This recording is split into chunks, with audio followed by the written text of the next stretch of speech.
¿Qué tal, hermanos? Dios les bendiga ricamente. Qué bueno estar con ustedes otra vez para esta nueva clase del libro de los Hechos. Todavía permanecemos en Hechos 1 al 8. Tenemos que terminar varias consideraciones muy importantes en ese pasaje. Yo espero que hayan disfrutado la clase anterior. Seguimos adelante en este proceso de estudiar el libro de los Hechos. Espero que ustedes lo estén aprovechando. Si tienen a bien mandarme un mensajito por WhatsApp o por el mismo video de la iglesia, pues háganlo, que eso siempre anima a uno a seguir adelante. Vamos a orar, le ponemos todas las manos al Señor y que Él sepa hacer su obra hoy y siempre. Padre, gracias por la bendición de estar una vez más juntos, aún a pesar de este medio. Gracias porque nos has guardado, nos has bendecido en todo lo que hacemos. Gracias porque tú estás con nosotros y has prometido no desampararnos y dejarnos hasta el fin del mundo. Gracias, Señor, porque podemos confiar plenamente en ti. Padre, ponemos en tus manos esta clase para que sea tu Espíritu Santo quien dirija todo. Usa tu palabra leída, tu palabra explicada, mis pensamientos, mis razonamientos para poder llegar a la necesidad de cada hermano y que tu Espíritu Santo haga la obra en cada corazón. No somos nosotros, sino eres tú, Señor. Si no, en vano trabajamos. Bendice este tiempo, en Cristo Jesús lo pido. Amén y amén. Bien, quiero, para ponernos al día otra vez, repetir la lectura de Hechos 1 al 8, y así continuar con esta parte final, por decir así, de este pasaje que ya tenemos un rato con él. Dice: estimado Teófilo, en mi primer libro me referí a todo lo que Jesús comenzó a hacer y enseñar hasta el día en que fue llevado al cielo, luego de darles instrucciones por medio del Espíritu Santo a los apóstoles que había escogido. Después de padecer la muerte, se les presentó dándoles muchas pruebas convincentes de que estaba vivo. Durante 40 días se les apareció y les habló acerca del reino de Dios. Una vez, mientras comían con ellos, les ordenó: no se alejen de Jerusalén, sino esperen la promesa del Padre, de la cual ya les he hablado. Juan bautizó con agua, pero dentro de muy pocos días ustedes serán bautizados con el Espíritu Santo. Entonces los que estaban reunidos con él le preguntaron: Señor, ¿es ahora cuando vas a restablecer el reino de Israel? No les toca a ustedes conocer la hora ni el momento determinado por la autoridad misma del Padre, les contestó Jesús. Pero cuando venga el Espíritu Santo sobre ustedes, recibirán poder y serán mis testigos, tanto en Jerusalén como en Judea y Samaria y hasta los confines de la tierra. Dios bendiga su santa palabra. Bien, aquí otra vez en este pasaje algo muy clave que quisiera abordar con detenimiento para esta clase es cómo unir los aspectos objetivos y los aspectos subjetivos del Evangelio. Déjenme explicarlo un poquito más, que no es una tarea muy fácil, por cierto, en este tiempo, y la iglesia primitiva nos dio un buen ejemplo sobre este sentido. Lo que tenemos es a veces iglesias muy fuertes en el conocimiento de la palabra, pero a veces estas iglesias muestran poca vitalidad y tienen lo que podríamos llamarse una ortodoxia o una práctica muerta. Recuerden, nuestra fe en Cristo es una fe de experiencia, una fe que se puede vivir, experimentar diariamente. Y hay muchas iglesias que han sido quizás débiles en aspectos de la palabra y han tenido quizás muchos movimientos sobre aspectos subjetivos o de esa experiencia viva del Evangelio que también tenemos que entender. Creo que la aparición de movimientos carismáticos removió mucho de esta inercia que había en muchas iglesias tradicionales. Y son parte de estos movimientos quizás lo que ya conocen la historia como los movimientos moravos o el movimiento wesleyano. Y han resucitado o reencontrado los aspectos subjetivos del Evangelio, los aspectos de sentimiento, de fuerza, de energía. Lamentablemente a veces esas iglesias carecían muchas veces de una sólida y fuerte enseñanza bíblica.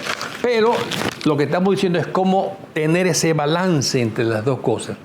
Hoy creo que estamos en presencia de muchas iglesias que reaccionan a una práctica, a una ortodoxia muy seca, que por muchas generaciones le ha sucedido, aunque quizás esto ha sido infectado peligrosamente, por decir así, por esa actual, lo que se conoce actualmente como la era posmoderna, en este tiempo especialmente, que hace un énfasis más bien en lo subjetivo que en lo objetivo del Evangelio. Lo subjetivo, cuando me refiero a subjetivo, es ese sentimiento personal que cada uno puede tener ante los hechos del Evangelio personal.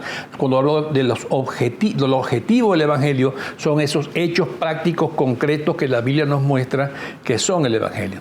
Por eso no debemos olvidar que la iglesia también, que la historia de la iglesia tiene muchos ejemplos de líderes de movimientos cristianos que pudieron o supieron integrar ese sano pensamiento, la doctrina teológica pura y un corazón fervoroso o ardiente por el Evangelio.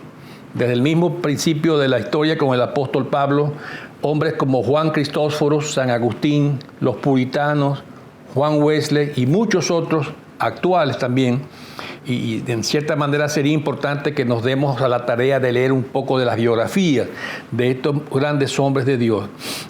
Han podido llegar a ese balance, que no es fácil, por cierto, pero requiere mucho estudio, requiere arduo trabajo, y quizás el tiempo del día de hoy no nos permite dedicar estudio y arduo trabajo para ciertas cosas.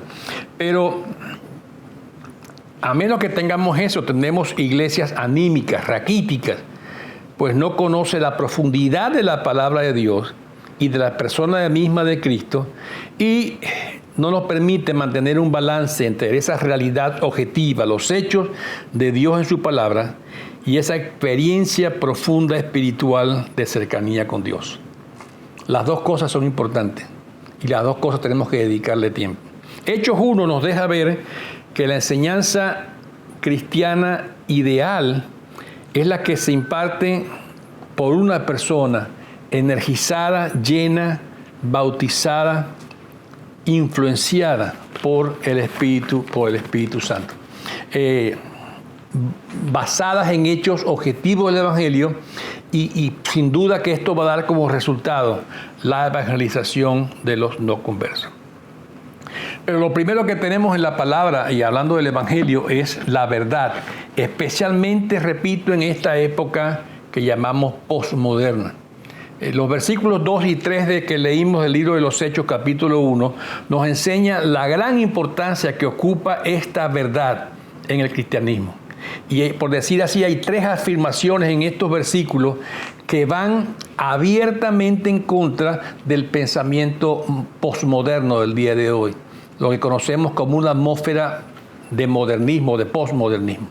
Esa época o esa era que llamamos posmoderna, vamos a dedicarle quizás un tiempo después para hablar de ella, pero podemos decir ahorita que comienza ya en la época de los 70 hasta los 90, y repito, después hablaremos un poco más de ella, pero sin embargo nos importa ahorita enfocarnos en esas tres verdades que Jesús da en ese pasaje corto, y cómo choca abiertamente con el pensamiento de la gente del día de hoy.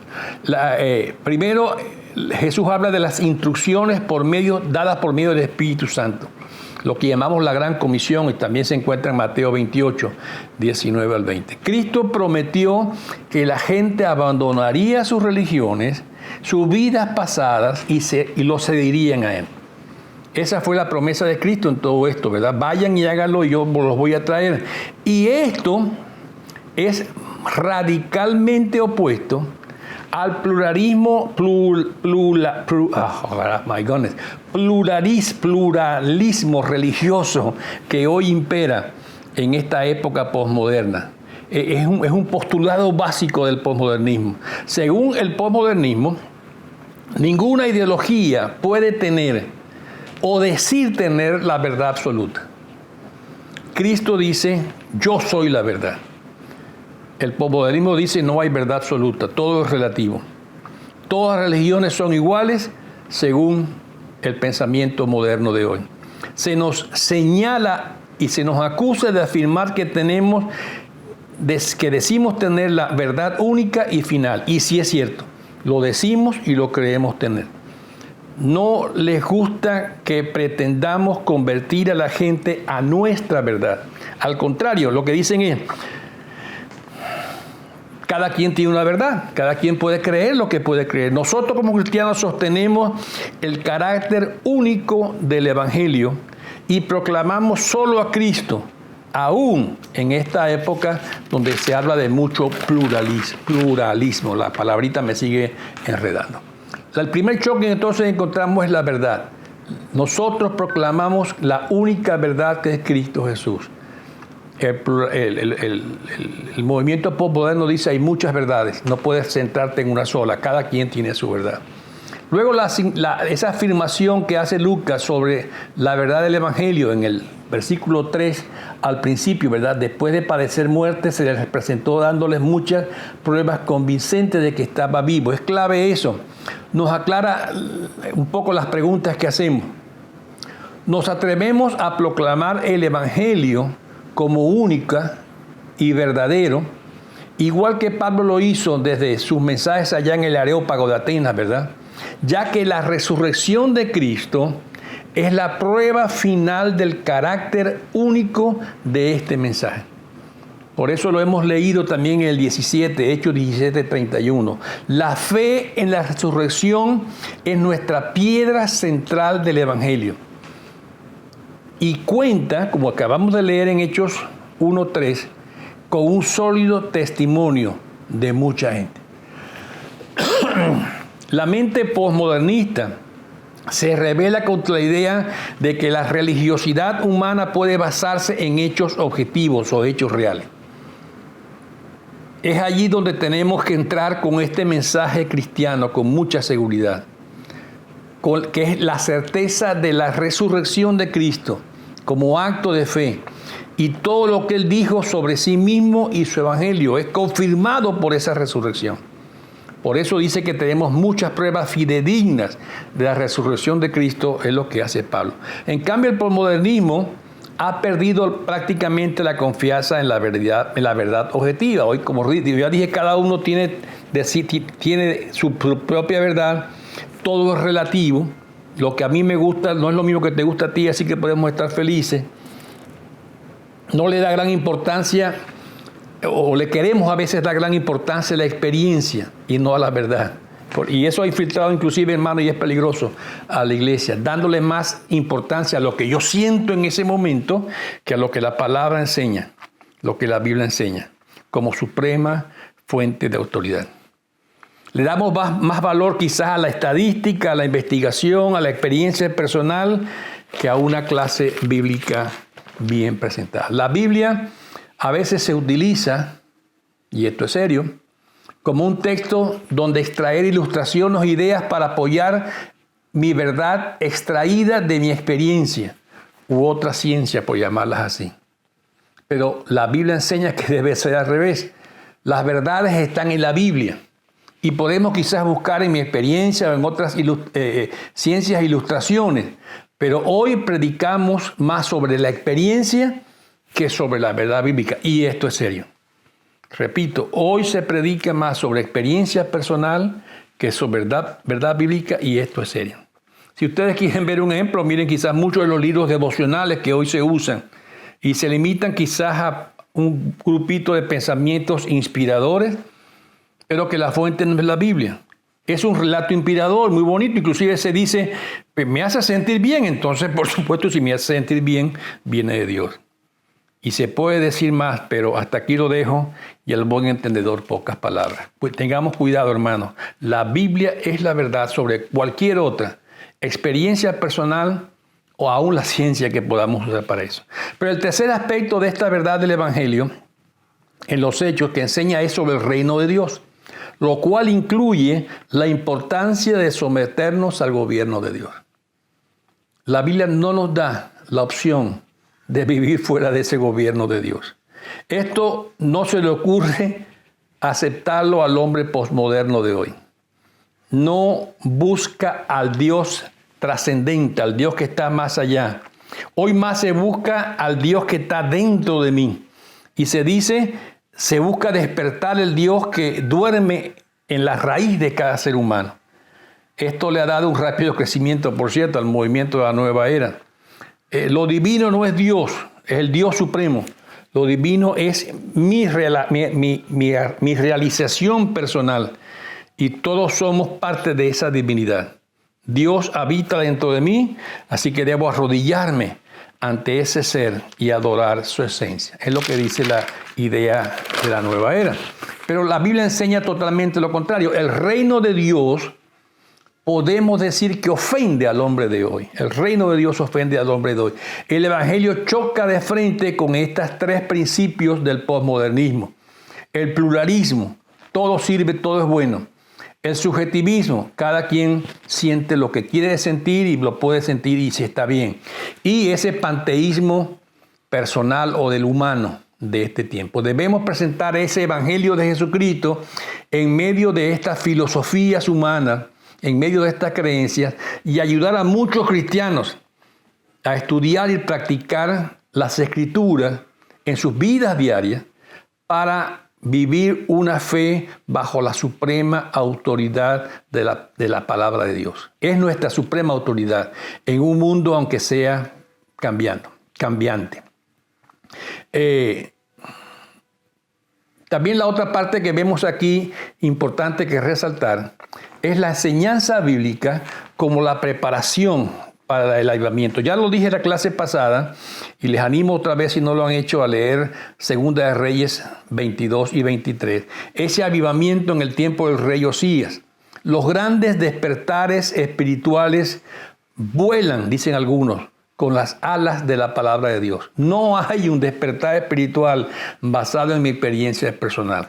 El despertar espiritual es basado por la reacción de la palabra de Dios en el corazón de cada cristiano. Y eso pasó en el tiempo del rey Osías. A pesar del descuido del pueblo, la verdad de Dios aparecerá un día y hará su obra asombrosa. La palabra de Dios es viva, la palabra de Dios es eficaz, la palabra de Dios es espada que puede penetrar, y es la palabra de Dios la que va a lograr y ha logrado los grandes avivamientos espirituales.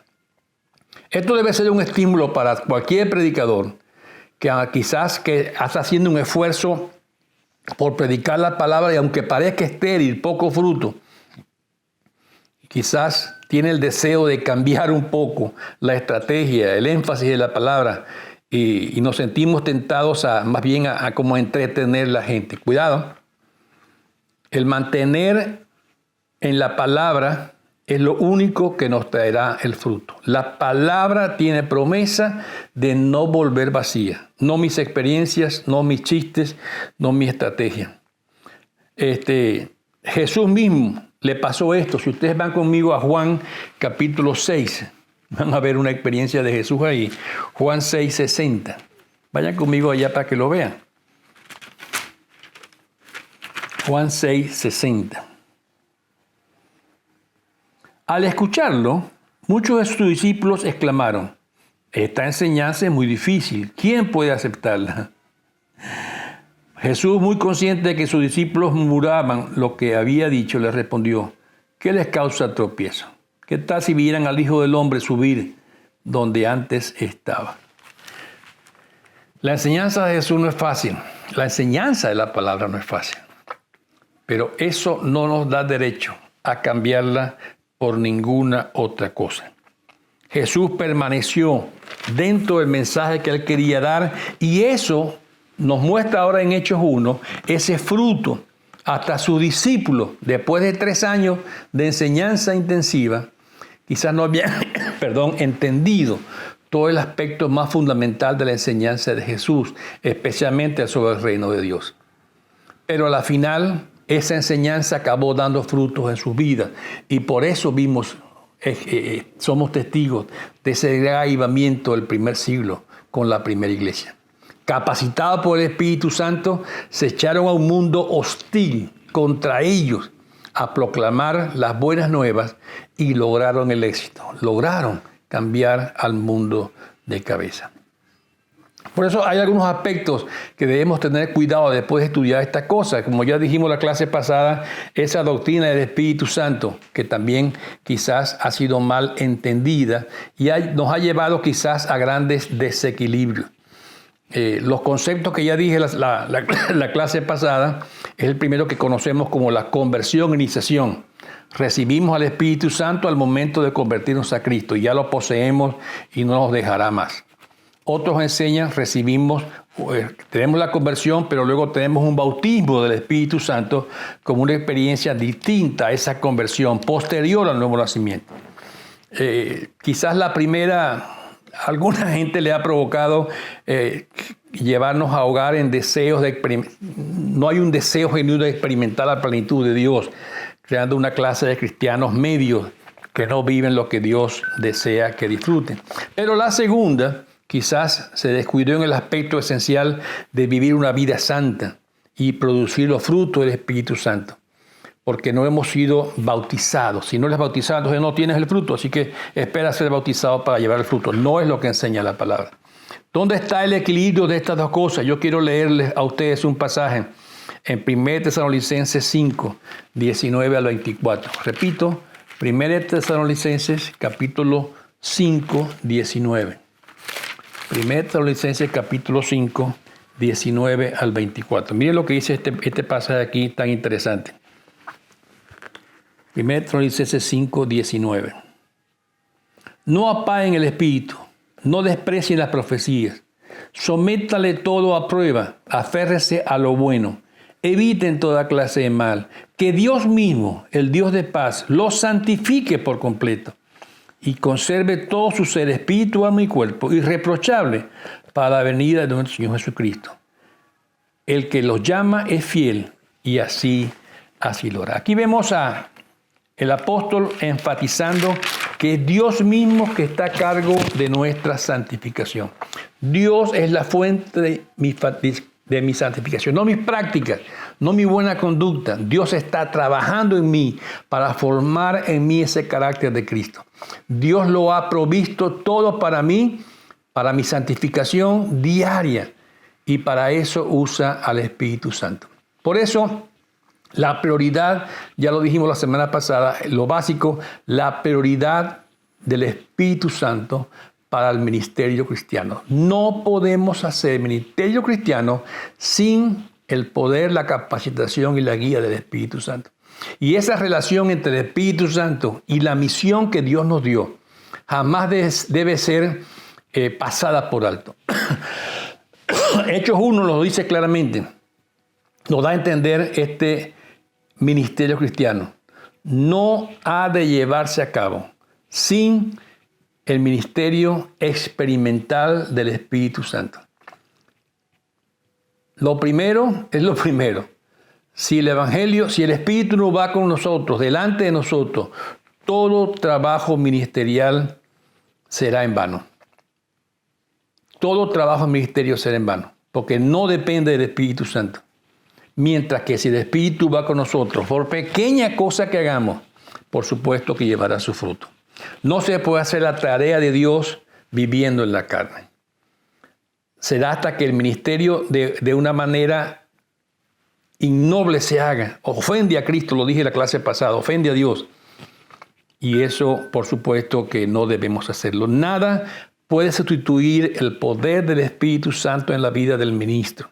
Ni la tecnología, ni las buenas instalaciones, ni la buena música, ni la buena programación puede dar resultados carnales sencillamente. No podemos caer en una iglesia que solo divierta a los asistentes. Igual que un evento deportivo, igual que un concierto. Sin el poder del Espíritu Santo, cualquier excelente programa quedará sencillamente sin sentido. Ahora, quienes queremos hacer el ministerio cristiano, debemos de tener el profundo deseo de vivir la vida llena, de vivir la vida plena, de vivir la vida completa en el Espíritu Santo. Para que nuestro trabajo sea fuerte en su poder y no en nuestros esfuerzos humanos. Como Jacob lo dijo allá en Génesis 32, 26, ¿verdad? No te dejaré hasta que no me bendiga. No ir a hacer un ministerio, no ir a hacer un programa, no ir a hacer un evento, a menos que estemos seguros de que el Espíritu Santo es el que nos ha dicho que vamos y nos acompaña. Esa curiosidad escatológica, como llamamos, ¿verdad? Que los discípulos caen a pesar de las muchas advertencias que ha habido sobre lo inapropiado de pronunciar o poner fechas sobre el tiempo del fin de Cristo, del fin de la historia. Muchos cristianos siguen haciendo predicciones específicas y expresiones o pronunciarse en el sentido de que X acontecimiento nos está mostrando que ya Cristo es revelante, que ya Cristo está aquí, que ya Cristo viene, hasta ponen fecha y todo esto. Tengamos cuidado con eso. Porque a veces se le hace caso a este tipo de personas. Algunos dicen, oye, lo que pasa es que quien lo dice son personas muy piadosas, personas muy buenas, que no es fácil desestimar, y hasta algunos dicen que tienen el don de la profecía. Y casi como si alguien lo dice es como rechazar a Dios, ¿verdad? Tengamos cuidado, hermano. Hay un consejo excelentísimo en el libro de Gálatas. Quiero que vayan conmigo al libro de Gálatas, capítulo 1, verso 8. Muy bueno el consejo. Y lo va a hacer más claro, no canta un gallo. Así decimos los hispanos. Gálatas 1, 8. Miren lo que dice el apóstol Pablo. Pero aun si alguno de nosotros o un ángel del cielo les predicara un evangelio distinto al que le hemos predicado, que caiga bajo maldición. Pablo es serio en esto, hermano, con respecto al evangelio. Pablo dice, ni que venga yo. Y luego pone un paso más arriba. Ni que venga un ángel del cielo. Diciendo lo contrario a esto, el tal sea rechazado, caiga en maldición. ¿Cuántas veces hemos oído gente hablando? No, es que el ángel de Dios se me apareció y me dijo tal cosa. Dice Pablo, ni el ángel que se les aparezca. Pablo era muy serio en esto. Ni que se les aparezca el ángel, háganle caso. Era muy duro Pablo. Nuestra autoridad final es la palabra de Dios. Lo que alguien bueno nos dice o que un profeta nos dice, si contradice la Escritura, debe ser rechazado con toda fuerza. Ni un ángel, ni siquiera un ángel, lo aclara Pablo muy enfáticamente. Debemos tener una sana perspectiva sobre este acontecimiento que es inminente. Recuerden, les dije, sana perspectiva. ¿Qué dice la palabra? Que será en cualquier momento. ¿Y qué actitud debemos tomar de estar preparados y activos en qué? Dice en la obra del reino. Así lo enseñó Cristo mismo. En los capítulos de Mateo 24 y 25, Cristo hizo ese énfasis. Vayan conmigo a Mateo 24, por favor, un momento, para que veamos un énfasis de Cristo impresionante. Mateo 24. Y voy a leer los versos 44 al 46. Mateo 24, 44, 46. Todos estos dos capítulos, 24 y 25 de Mateo, habla sobre esto, pero quiero enfocarme en estos versos. Si ustedes pueden leerlo completo, excelente. Voy a leer Mateo 24, 44 al 46. Dice así la palabra. Por esto también ustedes deben de estar preparados, porque el Hijo del Hombre vendrá cuando menos lo esperen. ¿Quién es el siervo fiel y prudente a quien su señor ha dejado encargado de los sirvientes para darle la comida a su debido tiempo? Dichoso el siervo cuando su señor al regresar lo encuentre cumpliendo con su deber. El Señor no dice dichoso el siervo que cuando el Señor regrese lo encuentre metido en un búnker o cavando un hueco y guardando comida para el final. No, dice dichoso el siervo que cuando el Señor regrese lo encuentre cumpliendo con su deber. ¿Cuál es mi deber frente a la segunda venida de Cristo? ¿Está averiguando cuándo, cómo, dónde, por qué, con quién? No, hacer mi deber. Lo encuentre haciendo su deber. No lo encuentre haciendo un búnker ni un hueco en el suelo para esconderse y acumulando comida. Hechos 1 nos enseña que podemos tener una sana perspectiva de lo que estamos hablando. Una sana perspectiva. ¿Cuál es la sana perspectiva? Saber que es el poder de Dios el que está actuando y saber que Él lo va a llevar a cabo exactamente hasta el final de los tiempos. Estoy yendo ahora a Hechos 1 otra vez, en el versículo 11, donde dice los ángeles Galileos. ¿qué hacen aquí mirando al cielo? Este mismo Jesús que ha sido llevado de entre ustedes al cielo, vendrá otra vez de la misma manera que lo han visto irse. La sana perspectiva del creyente no es estar escondiéndose ni dando fechas, es hacer lo que Cristo nos pidió que hiciera. ¿Y qué fue lo que Cristo le pidió a sus discípulos? La respuesta es Hechos 1:8. Recibiréis poder cuando haya venido sobre vosotros el Espíritu de Dios y me seréis testigos. Está muy claro, ¿verdad? No perder el tiempo en otras cosas. Nos sugiere que nuestra preocupación principal no es cuando regresa Cristo. Nuestra preocupación principal es la gran comisión. Ya lo dijo el Señor en Mateo 24:14. Y muy clara el mandamiento. Hasta que la Biblia enseña, es hasta ahí. No enseña más que eso. Luego, por supuesto, también el Señor los regaña por el localismo. La segunda pregunta, la primera fue ¿cuándo viene? No les interesa a ustedes. La segunda es el reino de Dios, tiene que ver con el localismo. La clase de la semana pasada lo dijimos. ¿Es con Israel? La respuesta de Jesús es, no señores, el reino de Dios tiene que ver con los confines de la tierra, no con un pueblo geográfico específico. Según el Nuevo Testamento, en la vida cristiana no hay lugar para localismo, para racismo, para los prejuicios de ninguna clase. Vamos a estudiar un poco, por cierto, sobre los prejuicios cuando estudiemos Hechos 10, pero los discípulos muestran un interés desmedido en ellos mismos, en su pueblo, no en los demás. No en los restantes del reino de Dios, es Israel. Ahora somos nosotros los que vamos a estar al frente. La respuesta de Jesús es muy clara y fue desarrollar en ellos la misión. Nos recuerda que la misión no termina aquí, no termina con nosotros. La responsabilidad no acaba hasta que el evangelio sea predicado hasta los confines de la tierra. Por eso Juan Wesley, que vivió en los 1700 años allá atrás, en ese tiempo, él decía, mi parroquia es el mundo. Dios es un Dios de misiones. El gran misionero que nació en el pesebre de Belén. La misión se contrapone al localismo. No podemos perder la responsabilidad por el mundo.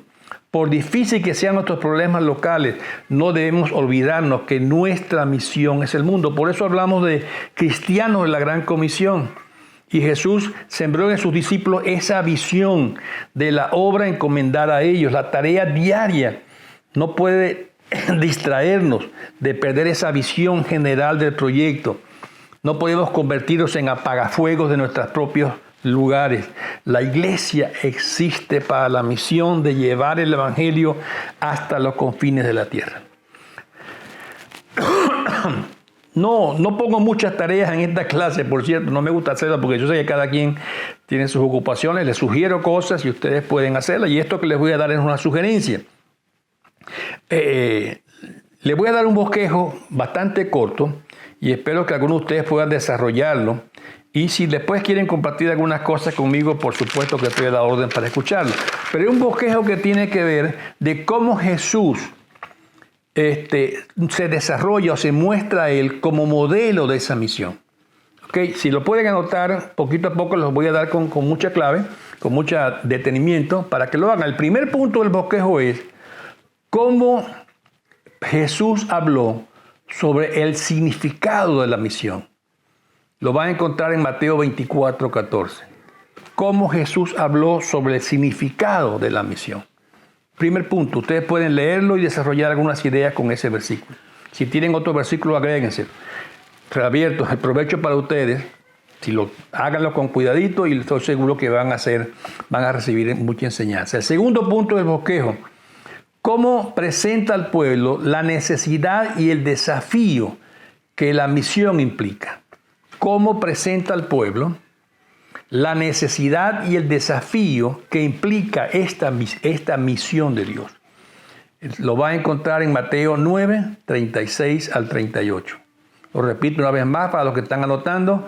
Cómo presenta al pueblo la necesidad y el desafío que esta misión implica. Mateo 9, 36 al 38. Tercer punto del bosquejo. Son 6 nomás, así que no son muchos. ¿Cómo respondió las objeciones que le plantearon? Tercero, cómo respondió las objeciones que a él le planteaban sobre esa misión. Lo van a encontrar en Juan 20, 21. Perdón. Juan 4, 35 al 38.